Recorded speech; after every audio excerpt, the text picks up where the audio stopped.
Welcome to Dads and Dollars podcast with your host, Stanley Funches, certified financial planner, business owner, author, speaker, and father of three. Listen as Stanley shares his valuable insights around fatherhood and finances gained from over 20 plus years of experience. You'll hear stories, lessons learned, and the ups and downs he and his guests have encountered on their journeys as fathers, professionals, and business owners. These shared lessons will help provide you a path for financial independence while celebrating the challenges of being a dad. Thank you for joining the conversation. Here's your host, Stanley Funches. All right, good day. Welcome to Dads and Dollars, the podcast where the perspective of fatherhood and finances are woven into many life topics. My name is Stanley Funches. I'm a certified financial planner by profession and a father of three in this thing called life. We are glad you can join us for season 1, episode 7. And on this episode of Dads and Dollars, we have a guest, my man Lance Zierlein. Now, Lance has been a sports talk show host on the radio for over 20 years. And he's currently co-host of The Bench on 97.5 in Houston. And also you can catch Lance during the NFL draft season on the NFL Network as a lead draft analyst. But more importantly, he was one of my best and most favorite basketball rec center running mates back at Tulane University. So if you let's give Lance a great welcome. Welcome my friend Lance Zierlein to Dads and Dollars. Thank you for joining us, Lance. Yeah, it's good to be here. Always good to talk to you, Stan. Always good to catch up. Yes, sir. Yes, sir. Look, I was talking to my kids the other day, and I was telling them you made me famous here. Talking about the Todd Bozeman, Michael Christian story at Tulane University. So I had high school classmates who listened to your radio show calling me up and said, "Hey, man, I heard your name on the radio." So I appreciate that. You're making me famous, man. Yeah, it's funny because ever since I started, I listen to sports talk a certain way, and it was always very formulaic where, you talk about the sports topics and you take your questions and to me, I was like, man, I want to entertain people. I want to bring them into just how I'd be kicking it if we were between games at the rec center. We just finished playing and it's just 5 guys hanging out. That's always how I've approached radio, where I want to bring people into that kind of atmosphere. And so me mentioning stories about things that have happened, sometimes I will get specific about names and events. I've done it before about the pool hall. I used to hang out in New Orleans with Buffalo Jimmy, who was, a guy who got me into the gambling stuff, where I learned how to handicap games, which was kind of my entree. I created a business. I was working full time, making $400 a week, working about 60 hours a week in a job I hated. And it was and a baby on the way. And I quit and started my own handicapping service, which was really, I knew it was my side door into sports. Is I had something I thought I did pretty well. It allowed me to expound on basketball, football, college, pro, whatever. And I wrote letters, and I started my own company, Pigskin Sports. I wrote letters. I sent them out to all these radio stations. Like 3 or 4 of them said, "Yeah, we'll give you a shot." This is 94. So I was a 24-year-old, and I'm coming on radio shows in Miami and Michigan City, Indiana, Baton Rouge, Houston, and I can't remember the other one. But that's where I cut my teeth. And, once I got my own show in 1997, a morning show in Houston, I kind of started, I just talked about my experiences. And what was funny, there were people who remembered me from Tulane that would reach out to me. And I didn't remember them necessarily at the time, but there were guys who knew me. We had a class or something. And it was kind of crazy that, man, this guy that I had a class with is now doing a morning radio show in Houston, things like that. A guy who lived on a floor, 1 or 2 floors up, reached out to me last year about his son coming in and interning at the radio station. So, wow. Yeah, it's been cool. It's, I enjoy telling the little stories that were impactful on me. And just, the story I told about you, that was just one of the stories that I probably told 5 or 6 times about my time when it's made sense to tell the story. But I think all of us have stories that are appropriate to tell at different times. And to me, my show is just nothing more than me turning on a microphone with my co-host and letting people into whatever our lives are. I mean, yeah, we do we're going to talk about starting pitching, and we're going to talk about receivers, or we'll talk about, how the Rockets are going to find, how they're going to start playing better defense or whatever. But, most people don't live. I never was in a single box personally. Like, my friends were different than me. I grew up more diverse. My taste in music were more diverse. My taste in movies and entertainment was more diverse. And so I recognize that sports isn't the only thing that, is in my life. I mean, my family has been a big part of who I am. I got divorced. I got divorced in 2000. And so I'd been on the radio for 3 years. Well, people knew who my son, Drake, who's my oldest son now, I talked about him. I kind of talked a little bit about going through divorce on the air. And in so doing, it's not only cathartic, I think, Stan, but at the same time, they feel like they're part of your world as well. And so your relationship with your listeners are different. It's probably why I've done 25 years of radio here in Houston. That's a long run. But I think one of the reasons is because people can relate to me, because I don't just keep it in a little box. I let them in on fatherhood stuff all the time. I just this week, tomorrow, I'm going to tell on 2 of my kids getting kicked out of a water park on Saturday. They don't know it, but they're getting ready to get told on. So, and my wife knows that too. My wife was a listener. So I met my wife through the show. My current wife, after I got divorced, I met her, and a year and a half later, we were married. We've been married over 20 years now. So it's a good run. But like you said, your life stuff, I mean, your work stuff, for me, work and life, it happens to coincide just like your podcast coincides.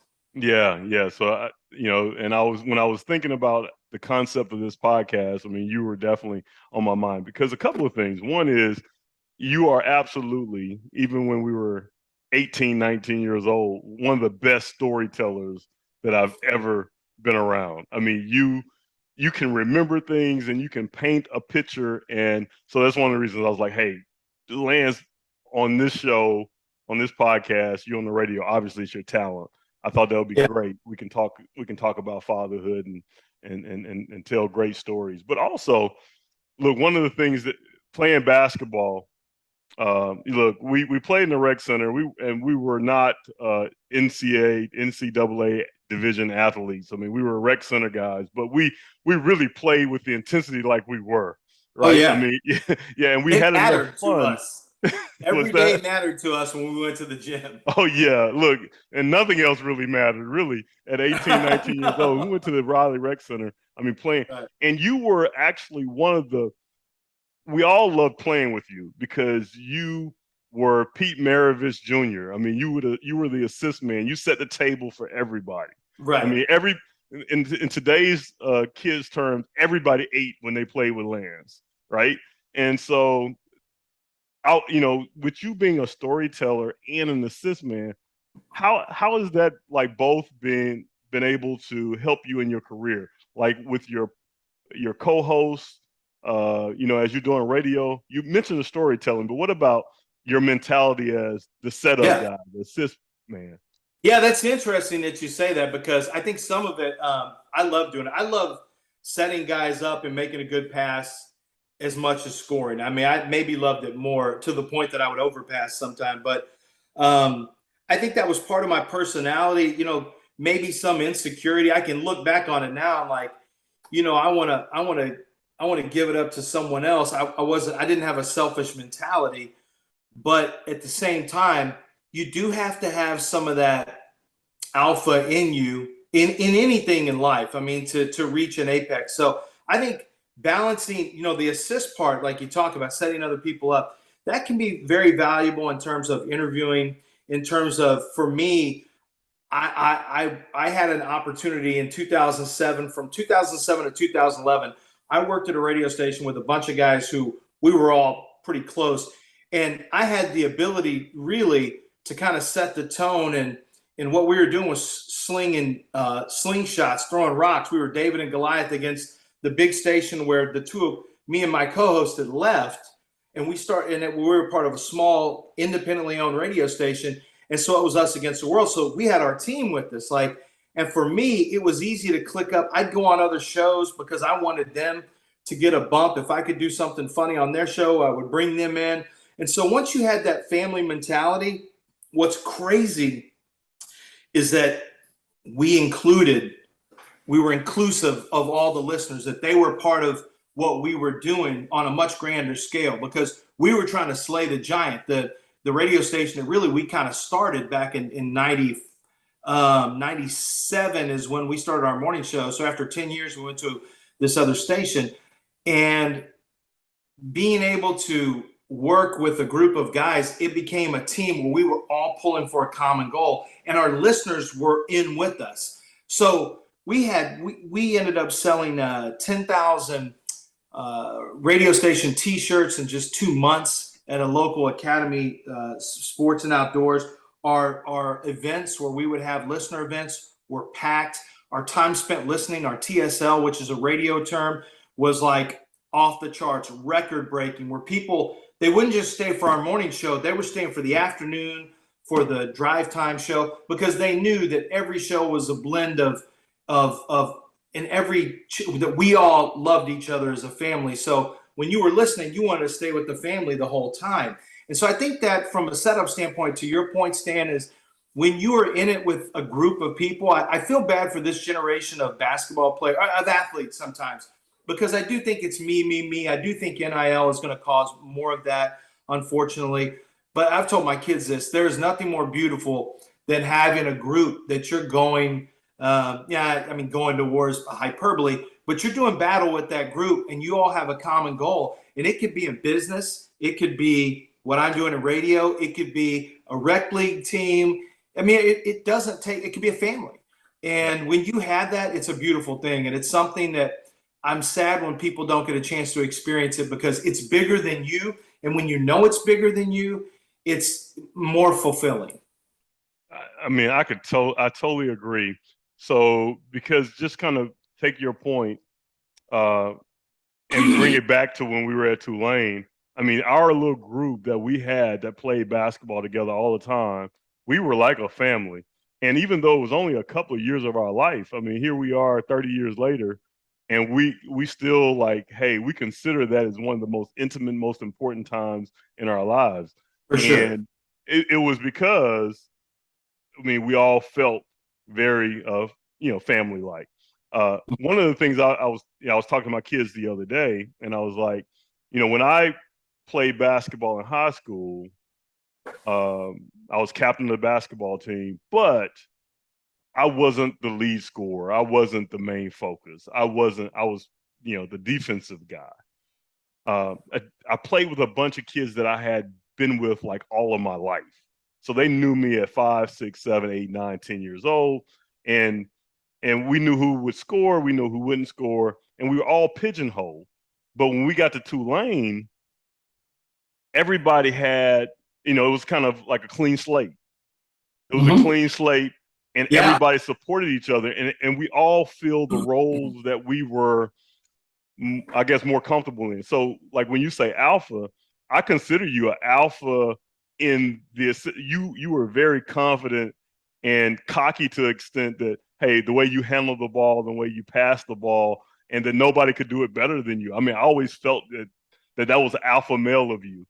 But we never, because we were great teams, everybody had their role, and no one, we didn't cross those lines. And I think that goes well for our professional career too, as we've gotten older, right?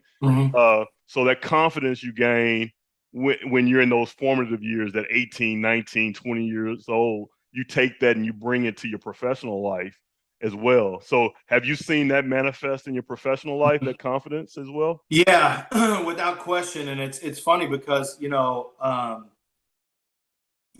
different ways, absolutely. On the springboard of, so when I was in high school, I was a pretty decent player, but I got in trouble. I was screwing around one year and I didn't get my grades taken care of. So I was ineligible for 6 weeks. They didn't mess around back then. You caught a zero, and that was that. And I had a class where I had to sit out basketball my sophomore year for 6 weeks. I didn't get a play, and I was averaging about 17 and a half a game at that time. I wasn't on varsity, but I was really, I felt very, very confident. And what happened was, unfortunately, that got me into the doghouse I mean, I wasn't as mature as I needed to be anyway, but I handled my business after that. But the coach who was on a varsity really just didn't feel, he just, I don't think he really trusted me after that. He wasn't my coach, but he was from the outside looking in. And he knew I was smart. He knew I was kind of like a high basketball IQ guy. I wasn't an explosive athlete, so I think that was something that played against me. But I knew how to play. I always knew how to play. I always had a high basketball IQ. And I know how to get rebounds. I know angles. I know things, that spatial relationship on the court. And, so he kind of froze me out, the coach. It was his choice for much of my senior year. I was team captain. And it really left a bad taste in my mouth because I love ball. I mean, I really loved it. Played against my teammates. A couple of them lived in my neighborhood. And I played at the same level of those guys. But I found myself, and guys on the team were saying, hey, we got to get Lance in the game, to the coach. So when I got to Tulane, talk about wiping a slate clean. It was like, you know what, this is my chance to play the basketball that I didn't get to play because I had a personality conflict with the head coach. And some of it was brought on by myself, just through being immature at one point. And it was like a whole, I found who I was. And it's funny, when you find yourself in sports, sometimes you can find yourself in life. It doesn't happen overnight. But what I didn't realize is that this level of confidence is working with this guy, working with that guy. You do 4 years later, 5 years later, 10 years later, you recognize elements of that you've taken with you. And so I think that when I left Tulane, I came back to finish at U of H, and I'd go play pickup games at the local gym. And I mean, I was running now. I had all my confidence, and I was a different guy. I mean, still the passing and all that stuff. But it's funny that confidence carried over into the next thing. I was killing people in this rec. I was waiting tables, and then I'm in the basketball league, very competitive basketball league, and I'm just killing it in that league.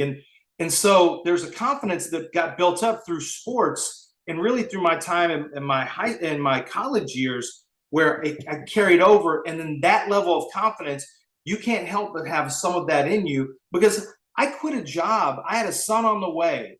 I was 24. I was 20. It was fall of so I got married in summer of '94. I quit a job by the fall of '94 that I was like, I mean, I wasn't making any money. I hated it. It was something I didn't even know anything about, really, like a car repair thing. That I was recruited by a big restaurant guy who was trying to get people who could upsell into higher end car. Something I had no business doing. And so I quit, and I bet on myself, and I started my own football analysis company where I would, pick games for people, but also just talk about the games that were going on. And I bet on myself. Well, Lance, right now, that seems crazy. But at the time, I had the confidence to say, yeah, I can do this. I don't need to have a full-time job. I'll just start my own business. I'll get a hold of people. They'll get me on the radio. I'll start my own business. Well, you can't do that unless you have a certain level of confidence, and it has to come from somewhere. Yeah. And I think what you talked about is, part of the nexus of when my origin story, to get back to like a Marvel comic thing.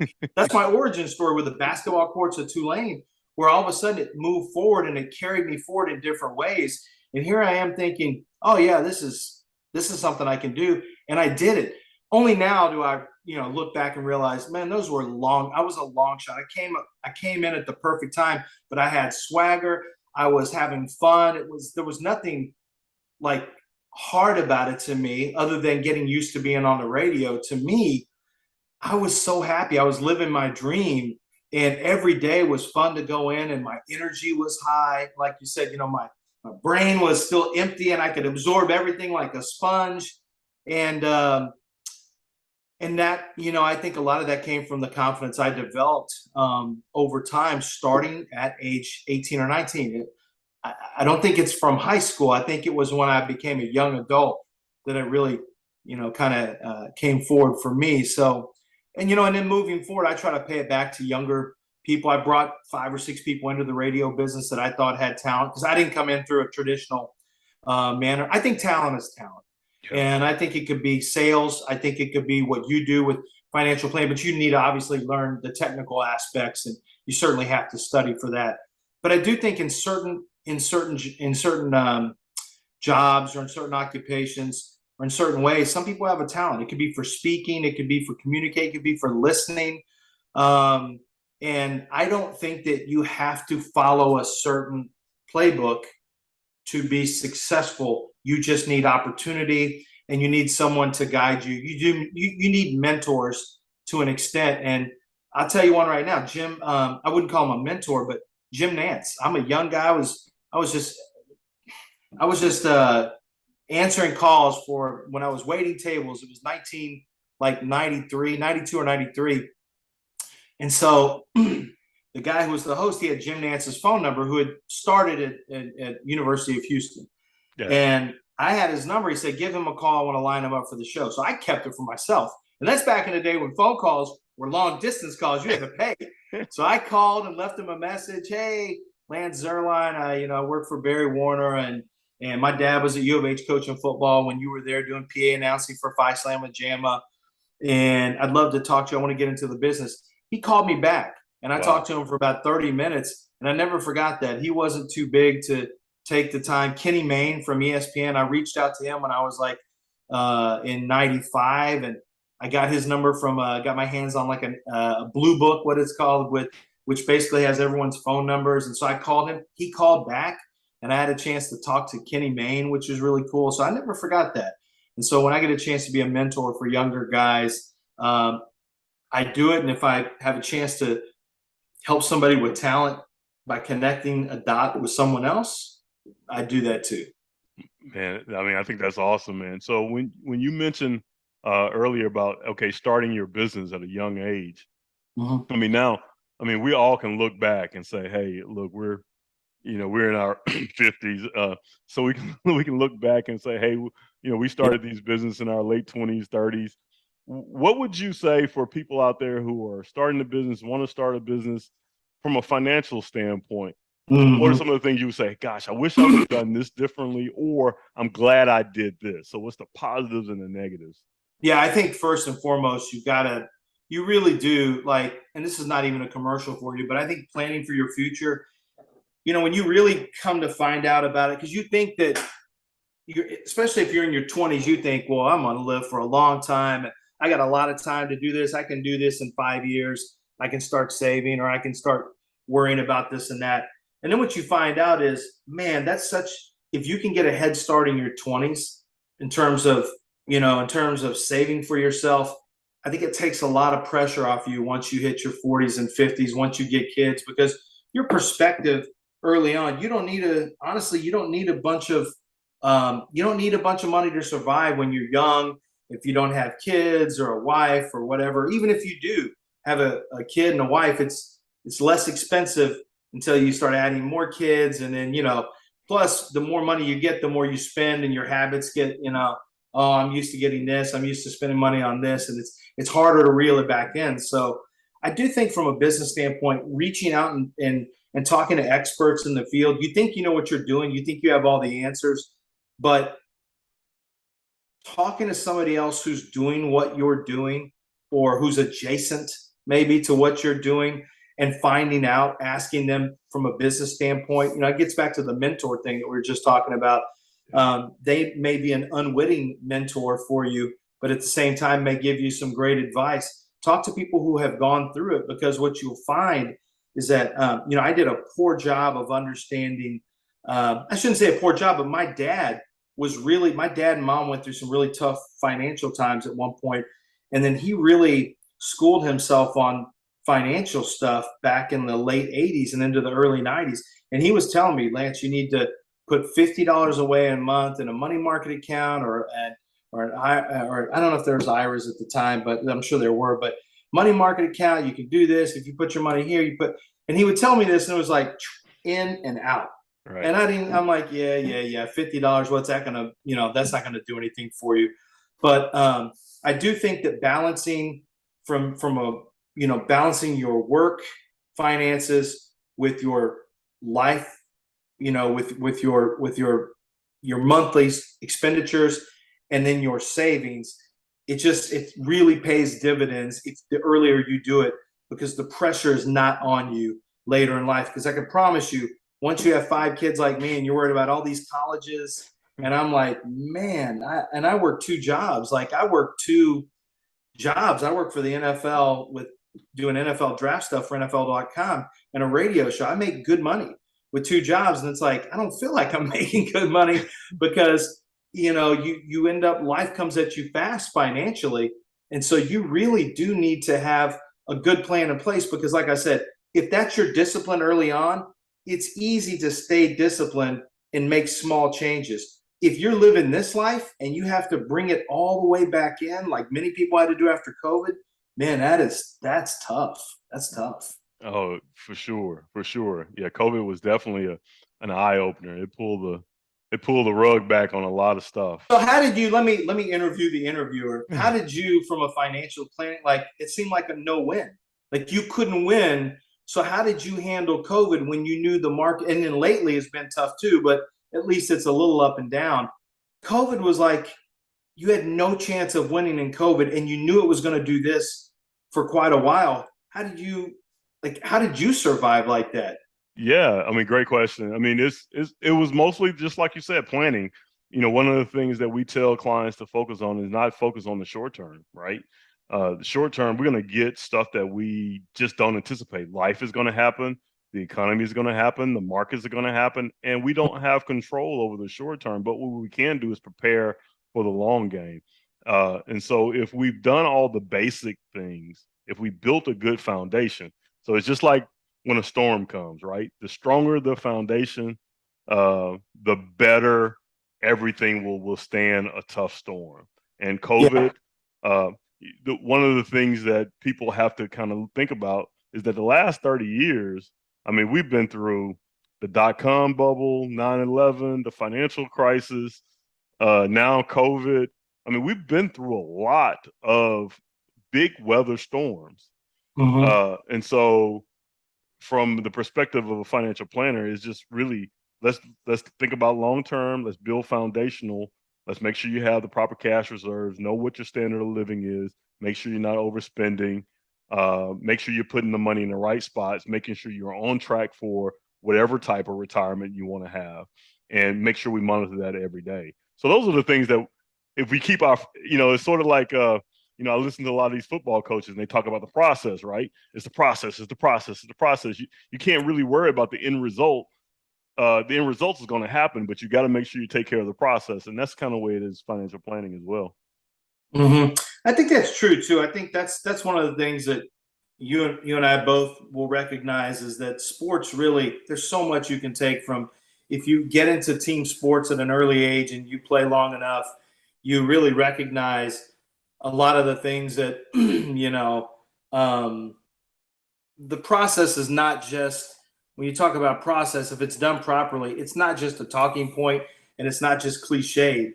It really is, what's more important to you, result or process? Well, it should be process, because process will yield a result. If you're always searching for a result, and if your result is your, good friend of mine is a GM for the Indianapolis Colts, and I've known him for about 14 years. And one of the things that he always preaches, and that he's learned over the years, that a lot of great coaches, or even military men, or CEOs will tell you, is the result.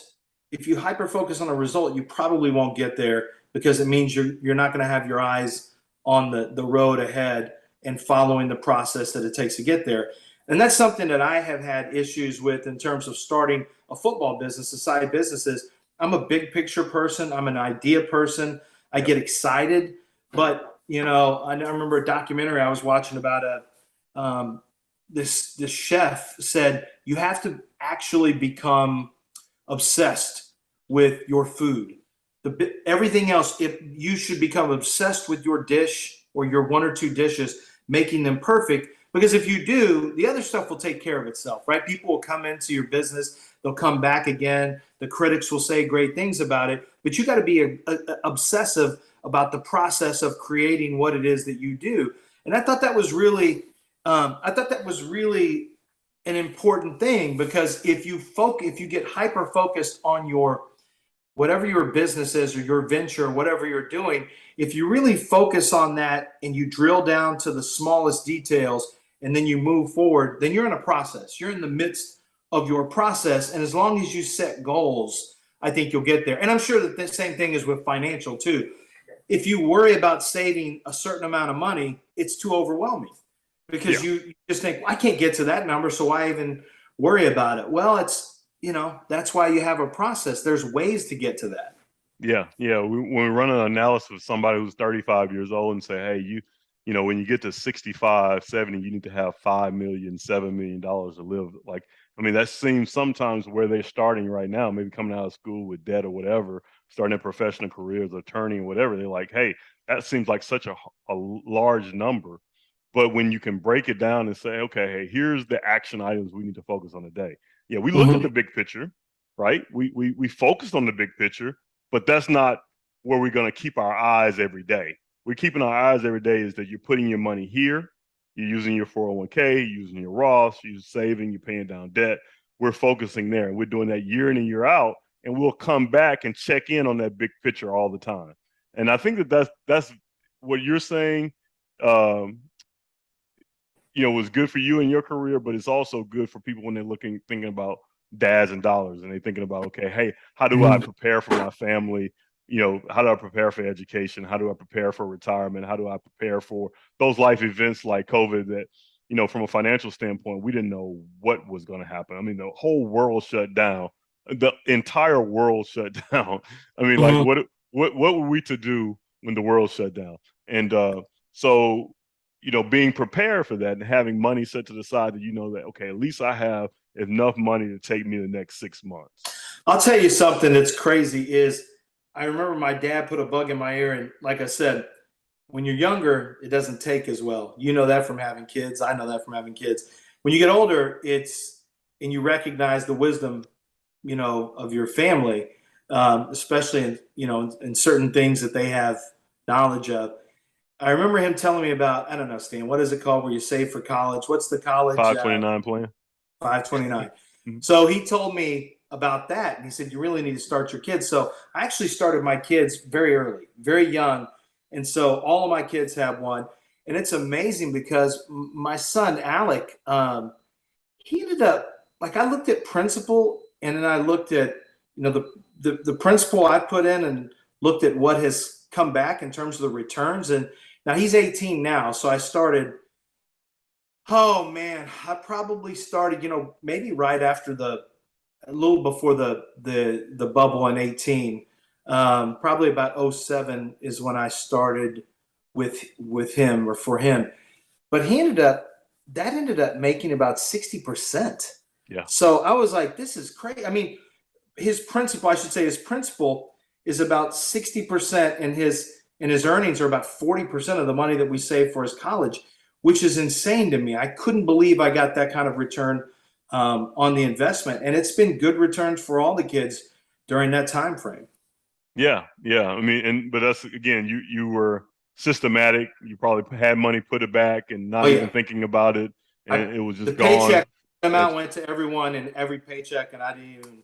Yep. And that's the best way to do it. And it helps alleviate some of the stress today when they get ready to go to school. So you mentioned your dad a couple of times. And so what would you say, because again, being dads and dollars, I talk about my father all the time on the podcast, and we get perspectives of dads. The legacy, I think you mentioned your dad was a coach, and you're in sports. The type of legacy that he has provided for you that may not be financial, but just the foundation and path that he set. What are some of the things you take from that, and how you apply that today? Yeah, that's a great question, because, I think it started with, he wasn't at home as much when high school is one thing, and then he went to University of Houston when I was 8 years old, 7 or 8. And, he had to go on the road recruiting. So he didn't get to as many of my games. I mean, he would come whenever he could, but certain times he just couldn't. But he would take the time to go play catch with me or call me into the office and let me see some of the football stuff he was, if he was watching tape. When I say office, his home office. He took one of my brother's bedroom, turned it into his film office, and my brother's bed got thrown in my room. And so me and my brother were roommates then while he had his film office. But I think things like, it's really not, and I know it sounds cliche, but it's really good information. It's really, the adversity doesn't define you. It's how you respond to the the adversity. So don't let adversity shake you. Respond well to adversity because it's opportunities, things like that. But also I think he was a hard worker. I mean, he worked really hard, put in long hours. And so I'm not afraid to do the same thing. And so, it's funny. It's easy for me to say that when I do a radio show for years, it lasted 4 hours. Then we cut it to 3. Now I'd have to wake up early. You get up at 5 in the morning, or actually 4:45 most of those times. And I didn't sleep a whole lot, and it could be tough. But then in the middle of the afternoon, you're open. Now you're watching games, but that's not really working. Well, then when I added the NFL Network stuff, now from November, December, January, February, at least for 4 months, I will work most times 7 days a week, and I will work about 60 to 80 hours a week. Wow. My radio show is 3 hours. Then I may take an hour break, and then I've got to start writing draft reports on 500 players. And 500 is a lot. I watch a lot of film. I can't take shortcuts. I mean, I've got millions, like literally millions of people read these. And so there are receipts for everything that I write. So I want to be as accurate as possible. I cannot take shortcuts. And, I seeing a dad who, it's hard for me to complain when I leave my house at 6:30 in the morning and I get home at 7:30 or 8:30 in the evening when my dad was gone by the time we woke up. By the time we went to bed, he wasn't home. So I don't, putting in hours and working hard over the last 8 years where I've had to work 2 jobs. The NFL job lasts for about 6 months every year where I work it's a full-time gig, and I add that with the radio. But I think that's the foundation. One of the things he did for me, I think the other is learning to let things go and apologize. He had a temper. He was a Marine, an offensive line coach. That's a tough combination right there. Yeah. And he grew up in a farm in Kansas in a, with discipline-oriented parents. I got to see the really easy, nice grandparents. But when they were parents of him, they were harder on them. And so I remember we would get in trouble, and he'd yell at us. We'd be in big trouble. But at some point, he would feel bad. He would come back. He would apologize. And, it's something that I do to this day with to humble yourself. And I'll tell my wife if I'm wrong. I'll apologize to her. I apologize to my kids if I lose my temper, if I think I acted in a way that that was out of line at all. He showed me that it's okay to humble yourself and make it right, and make it right. And I think that's one of maybe the most important things is the ability to teach your daughter or your sons or even your wife my wife, is an admitted grudge holder, and that's kind of how she's rolled for her life. But my example to her of being able to apologize or letting things go, I get that from my dad. And so that's something that he did that was, I don't know if that's to your question. I don't know if that's what you were looking for, but for me, it's been very important because I'm hoping that these things will rub off on my kids, and that if they, I don't want them to get angry with their kids and lose their temper like I do sometimes. I wish I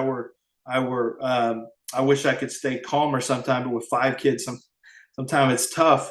But if I think I've gone too far, I go back and I just say, hey, you know what? I'm sorry I was upset with you. Or if I think I snap at a child, I snapped at my youngest son who asked me something the other day when I can't remember what was going on.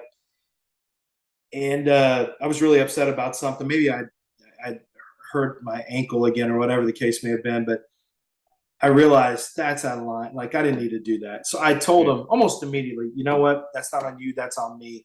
I did a bad job there. I shouldn't do that. You got to be able to do that. And luckily I had a good example from my dad doing that. And then, the financial thing, he really got into the financial stuff when they had some hardship. He got out of football for a year and was doing something with a group called A.L. Williams. It was not for him. He's a football coach. But that 1 year, he became obsessed about learning about retirement finances, how the stock market worked, how money market accounts work, stocks, bonds, just everything. And he really became someone who imparted on me. It's not like he taught me everything, but he imparted on me the importance of getting with people who do know those things, because it matters. It absolutely matters. Yeah. Yeah. So hard work, humility, pointing your eyes on the financial aspects of everything. I mean, I think that's one heck of a legacy. Yeah, and not to mention, I skipped over the sports stuff, and he won a Super Bowl ring with the Pittsburgh Steelers, and people, know me, like people in sports and football. Some coaches will know me as Larry's son, but now I'm in the draft space. And now the coolest thing was when my dad, he didn't really realize, even though he knew I'd been in sports radio, I'd really gotten into NFL evaluations and learning that for quite some time. And I remember the NFL came calling and they said, "Hey, we want you to write these draft profiles in the fall of 2014. I said, "Okay." So in 2015, one of the coaches on the Arizona Cardinals staff, where he was at that time, brought him, "Hey, is this your son?" And he said, "Yeah." He goes, this is really good. He's writing us about these wide receivers. He knows what he's talking about. My dad knew I was doing it. I think he thought it was just something you do on the internet. And he read offensive linemen when he's going through the draft. He's like, "Holy crap, Lance has this guy nailed." And I think one of the coolest moments for me is watching my dad, who had, like I said, won a Super Bowl, had all these years in college football and high school football. I'd seen the tough, he had a lot of tough years with some not very good teams and lived through a lot of pressure, a lot of stress. He was not very happy many of the years that he was coaching. And it was so cool to have the moments starting in 15 and then all the way through 18 when he retired. We're on the phone. He's calling me as I'm doing my work almost every day, talking about players and getting my opinion on guys. And to this day, he'll ask me to watch them. And having your dad respect you at like that, in that work, having coaches from that staff call me and go through players with me, that was just something, that was just something. And he taught me a lot about offensive line play. He was an offensive line coach. And that's a legacy that I don't even really, I'm not even talking about that, because, for me, it's kind of a given that he started me on the path. Well, he didn't start me on the path to sports, but he was the one that I kind of looked up to. And I said, that's kind of what I want to do too. Man, that's awesome, man. That's a great, and we all hope to kind of leave that type of footprint for our kids, whether they take the path or not. They will be able to draw something from it as they continue. How hard do you push your kid? I don't push my kids into sports. They like sports. One of my kids said something about I should do broadcasting or something like you do. I said, you could literally come up to the office with me throughout the summer. You didn't do it, but you could come up, and why would you not take advantage of a resource? I've done 25 years in radio. If you really are interested, you've got to be able to hustle. See, I was a hustler. You're a hustler. Our generation, Gen X, is more hustlers because we didn't see things. You didn't have the internet really pop off until 96 and beyond. And so we didn't see footprints for easy success in terms of influencers or this, that, or the other, where it appears easy. I'm not saying it is easy, but it looks like, oh, I could do this, I could do that. So whatever we wanted, we had to go out and get. So me, I'm quitting a job with no safety net. That's because I'm going to start my own business and I'm going to hustle, because that's the only way you could do it, was trying to find a way to open a door. So I'm thinking, okay, how can I get into radio? I don't have the standard, broadcasting degree. Let me come in with an expertise in one area. I'll get on the air like that. I'll impress them with what I'm doing. I'll go from football and go into basketball. Say, hey, I can do basketball stuff too. I can do this, that, and the other. And it just happened to work. That was my plan, and it happened to work. But, I've noticed that my kids are not the same they don't have the same hustle, and they really don't have the same idea of how I want to make it happen for me. You know what I mean? Yeah. I think the internet's made them stupid in a way where they don't. I'm like, you guys have so many resources and tools, it has a chance to really work for you, but it's like they haven't figured it out on their own. And I don't want to show them because I do believe you have. I mean, I do try to show them, but don't you think, Stan, like you learned on your, how much did your dad teach you, and how much of the knowledge you have now was self-learned because it's something that you were following? Yeah. Look, you're Taylor Rooksing me by, interviewing the interviewer. But my dad, the foundational things, right? The things Yeah. about growing up and being a man and being responsible were the tremendous legacy parts, right? Being rooted in my Christian beliefs and trying to be a good person and hard work and all those things. Those are all the things that my dad put in front of me. Beyond that, that's why one of the reasons I went to Tulane. I wanted to go to Tulane. I want to go to all school with all these rich kids to understand how money worked, because I was like, there was none around my house. Right. I want to like, where does this money come from and how does this money work? I want to go to Tulane and learn how to do this. And so all of that stuff was learned. And, I had to kind of, the kids say, get it from the mud. I had to get it, I had to get it from the dirt. So, that part of, I think one of the things that I think about our kids, to your point about our kids in this generation, we had our parents trailblaze and build a path for us and make it a little bit easier. Well, and I think we've taken that and made it a little bit, or maybe a lot easier for our kids. Mm-hmm. And I think the world is just so very different. I mean, I think the world is so very different than 30 years ago. I don't know. So I think they're trying to figure this out too. I think even though they're growing in it, it's easier in a way, but it's still so much to figure out. So I wonder for those kids who are in their 20s, like, as they figure this out, what will they become when they're 30, 35? I think we just got to give them time and be patient is my point. Yeah, I think you're right. Because I knew I wanted to be in sports. I didn't know what it would look like. But at some point I just said, okay, I got to get started. This isn't going to just happen. I realized that things don't just happen. You have to go out and I think sometimes it's not really about, you don't have to immediately have success. And I think the patience sometimes is lacking too. Listen, I wanted to get it all as quickly as I could. I mean, every day I remember being 20 years old thinking, I am wasting my life right now. I'm 20 and I'm not involved in sports. I'm not doing what I want to do. And you got to slow down. You got to walk before you can run. But at some point, I think the seeds that you plant, I think the most important thing I tell people is that every introduction you make, every business card you give out, everybody that you go meet and say hello to, you drive to meet somebody or to go visit somebody, or you go watch somebody speak and you say hello to them afterwards, those are all potential opportunities. Yeah. If you don't do those things, those are zero opportunities. So every time you're doing something like that, you're putting yourself out in the world for something potentially to happen, for some type of connection to happen, because you never know how timing will impact your opportunity. You never know, and timing's a huge one. It just may be the right place, the right time. You'll never know when you have the type of personality that someone is looking for. You'll never know when you have the type of skill set that someone's looking for because of a timing issue at that particular job or whatever the case may be. So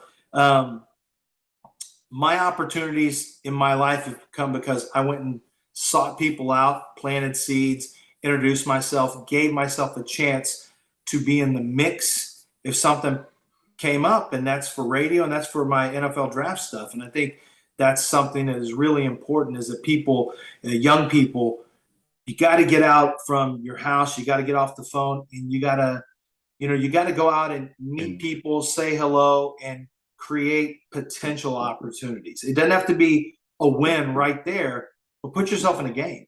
Yeah. And I think to your point about wanting everything right now, and putting in the investment. I mean, literally when I turned 30, my 30th birthday, I think I cried half the day because I didn't have everything that I thought that I was going to have by You then. feel old at 30. It's stupid now. We can look back. Yeah. 30 was great. Like 30 for me, 30 to 40 was like, that's the golden. That was my best time. But at the time when I turned 30, I remember thinking, man, Like, what am I doing with my life? Now I just, wow. But you know what, though? I mean, to your point, when I look back, a lot of my foundational clients that I still have today that have referred a lot of business to me were those in that same time frame. Yeah. Yeah. So, and I guess to the point to all the people who are listening to the podcast is that you're planting seeds, and you're watering, and yeah, it hasn't sprouted yet, but that doesn't mean that that's it. You just got to keep going, and it takes time. And so, yeah. But yeah. So one of the topics before we leave, I wanted to ask you. One of the things that, from a fatherhood perspective, you've had to experience the blended family, perspective. Can you give like 2 or 3 things that you can say, hey, here are some things that you takeaways, some nuggets of information for people who are trying to blend families, who are experiencing that? I mean, the divorce rate's high, people are remarrying. What are your thoughts around that? I was kind of unique in that I had so my son was 7 years old when I remarried, and my wife had no kids. So this was her first, but at the same time, she knew that I was in kind of a relationship with a more volatile ex, and we ended up getting full control of my son. I think within the first 4 years of being married, I think it was within that time frame, my son was living with us full time, but he would come over for a week at a time. But actually, we ended up keeping him more than my ex did. And I would just say this, it's a challenge. I think it's a challenge for all parties, because it's impossible. We can act like we're going to be as idyllic as possible, but it's impossible for someone that you are remarrying for them to love your kids the way you love them. That you have a history with them that they don't have, and vice versa if someone else is coming in. But what you're doing is, I think it's important that you have to be ready to support. You don't have to have the same, because you don't have the same history. That history will grow with time and you'll begin to love, but you have to be consistent with the way that you support a blended family. Everyone gets the same support. The same consistency must stay true. And you have to, I think, talk early in the situation, because there will be frustrations. There will be frustrations where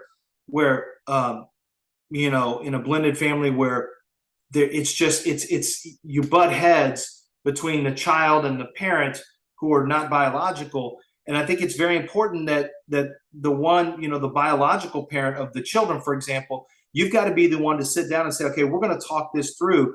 And even if you need to go to family counseling, I think the earlier the better. I think it's important if that's what your family needs, because your family is the most important thing the most important thing. So if you let it go too far and it festers, it can be really bad. So I think going in, one of the things I had to do early on was say, hey, this is the situation.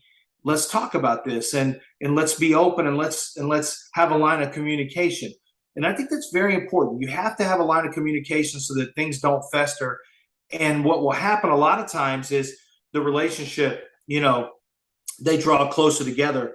And my son calls my wife mom. That's what he calls her. She was at his, he's 27 now.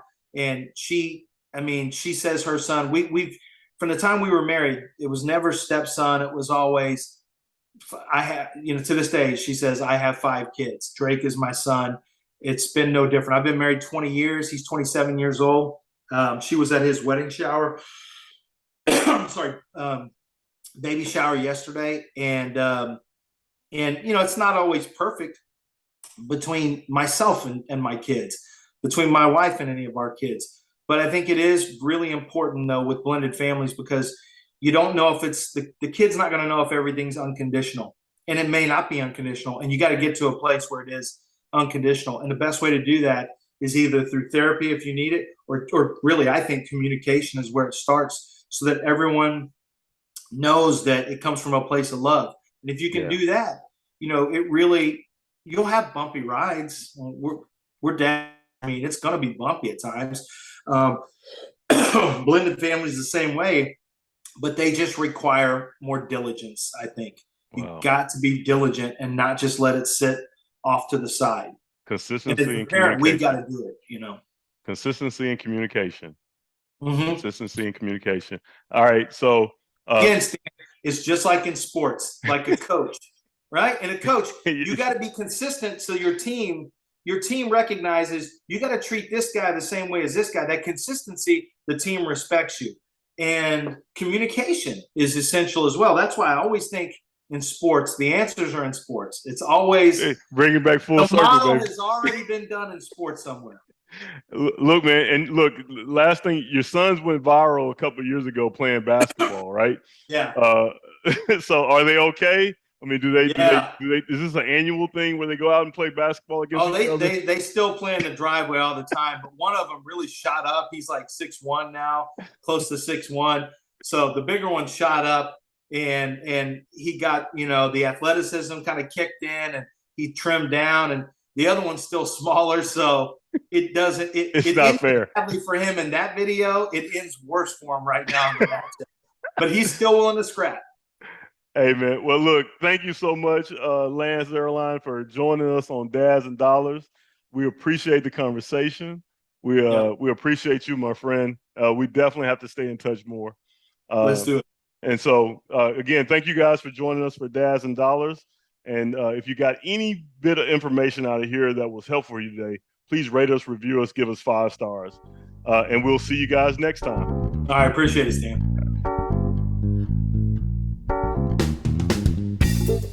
Thank you for joining us for this episode of Dads and Dollars. If you found the information shared today valuable, please share with your friends and family via your social media. If you have a request for a future financial topic for Dads and Dollars, please email us at ask@dadsanddollars.com. For further information on your financial journey, you may purchase The Quest for Financial Independence, 10 areas of your financial planning you should not ignore, by visiting our website, dadsanddollars.com. The opinions voiced in this podcast are for general information only and are not intended to provide specific advice or recommendations for any individual. To determine which strategies or investments may be suitable for you, consult the appropriate qualified professional prior to making a decision. Individual tax and legal matters should be discussed with your tax or legal professional. Economic forecasts set forth may not develop as predicted, and there can be no guarantee that strategies promoted will be successful. All performance reference is historical and is no guarantee of future results. All indices are unmanaged and may not be invested into directly. Traditional IRA account owners have considerations to make before performing a Roth IRA conversion. These primarily include income tax consequences on the converted amount in the year of conversion, withdrawal limitations from a Roth IRA, and income limitations for future contributions to a Roth IRA. In addition, if you are required to make a required minimum distribution, RMD, in the year you convert, you must do so before converting to a Roth IRA. Asset allocation does not ensure a profit or protect against a loss.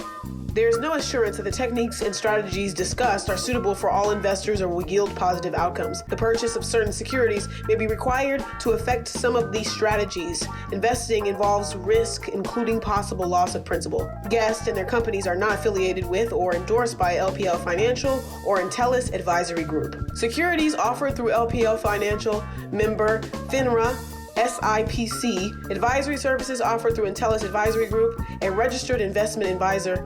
Intellis Advisory Group and Intellis Wealth Management are separate entities from LPL Financial.